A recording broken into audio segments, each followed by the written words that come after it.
తమ పార్టీ పైన party నేతలపైన social media వేదికగా జరుగుతున్న తప్పుడు ప్రచారంపై వైసీపీ నేత మాజీ మంత్రి అంబటి రాంబాబు పోలీసులకు ఫిర్యాదు చేశారు. వైసీపీకి వ్యతిరేకంగా అసత్యాలు ప్రచారం చేస్తున్న వారిపై చట్టపరమైన చర్యలు తీసుకోవాలని డిమాండ్ చేశారు. పోలీసులు తమ ఫిర్యాదులపై స్పందించిన పక్షంలో న్యాయస్థానాలను ఆశ్రయించక తప్పదని హెచ్చరించారు. రెండు కంప్లైంట్స్ని ఈ పట్టాపురం పోలీస్ స్టేషన్లో ఇవ్వటం జరిగింది. ఇది ప్రధానంగా సోషల్ మీడియాలో వైఎస్ఆర్ కాంగ్రెస్ పార్టీని, వైఎస్ఆర్ కాంగ్రెస్ పార్టీకి చెందినటువంటి నాయకుల్ని తీవ్ర అసభ్య పదజాలంతో, లోకేష్ గారి ప్రోద్బలంతో పోస్టులు, వీడియోలు పెట్టి మా గౌరవ ప్రతిష్టలకు భంగం కలిగే విధంగాను, సంఘంలో పార్టీలు మధ్యన చిచ్చు పెట్టే విధంగాను గత కొంతకాలంగా ఐటీడీపీ ఆధ్వర్యంలో జరుగుతున్నటువంటి సోషల్ మీడియాలో అరాచకాన్ని అడ్డుకునేందుకు ఒక ఉద్యమ రూపంలో వైఎస్ఆర్ కాంగ్రెస్ పార్టీ తరఫున మేము పనిచేస్తున్నామని ఈ సందర్భంగా చెప్పదలుచుకున్నాం. ముఖ్యంగా గతంలో 5 కంప్లైంట్స్ పోయిన సంవత్సరం నవంబర్ మాసంలో ఇవ్వటం జరిగింది. 5 కంప్లైంట్స్ కూడా పోలీసు వారు రిజిస్టర్ చేయలేదు. చేయకపోతే హైకోర్టుని ఆశ్రయించడం జరిగింది. హైకోర్టులో 4 కేసులు రిజిస్టర్ చేశారు. ఇంకో కేసు రిజిస్టర్ చేయలేదు.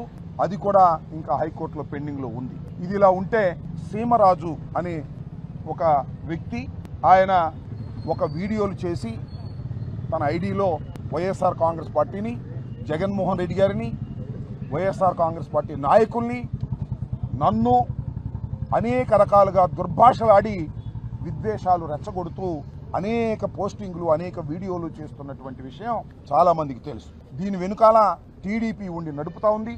పైగా ఆయన ఆ సీమరాజు అని ఆయన పేరు వేరే చంద్రకాంత్ చౌదరిట.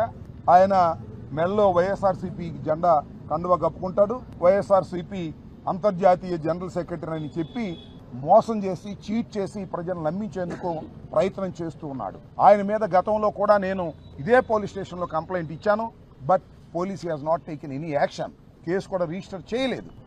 ఇవాళ నేను ఒక కంప్లైంట్ వారికి ఇచ్చి, ఆ సీమరాజు అనే వ్యక్తి మీద కంప్లైంట్ డీటెయిల్స్గా ఇచ్చి నేను రసీదు కూడా తీసుకున్నాను.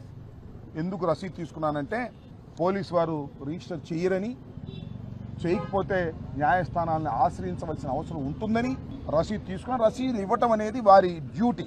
ఏదైనా ఒక కంప్లైంట్ పోలీస్ స్టేషన్లో ఇస్తే రసీదు ఇవ్వాలి.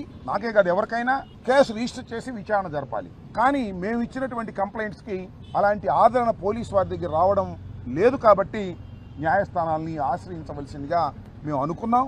ఆ రకంగా న్యాయస్థానాల్ని ఆశ్రయించేటటువంటి కార్యక్రమం కూడా చేస్తూ ఉన్నాం. అది ఒక కంప్లైంట్. రెండవ కంప్లైంట్ కిరాక్ ఆర్పి అట. అతను కూడా నా మీద చేస్తున్నాడు, గౌరవ మాజీ ముఖ్యమంత్రి గారి మీద చేస్తున్నారు, రోజా గారి మీద, వైఎస్ఆర్ కాంగ్రెస్ పార్టీ కార్యకర్తల మీద, నాయకుల మీద విచ్చలవిడిగా బూతులు వాడేటటువంటి ప్రయత్నం చేస్తూ ఉన్నారు.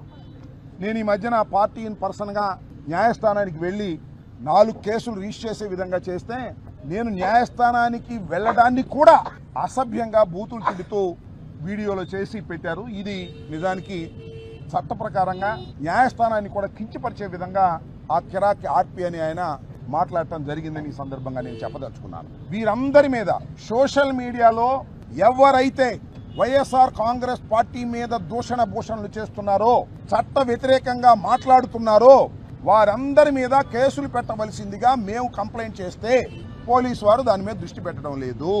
అదే వైసీపీకి సోషల్ మీడియాకు సంబంధించి ఎవరైనా కంప్లైంట్ ఇస్తే చాలు, లేనిపోని సెక్షన్లన్నీ వేసి వారిని నెలల తరబడి జైల్లో పెట్టి భయపెట్టేటటువంటి కార్యక్రమం చేస్తున్నారు.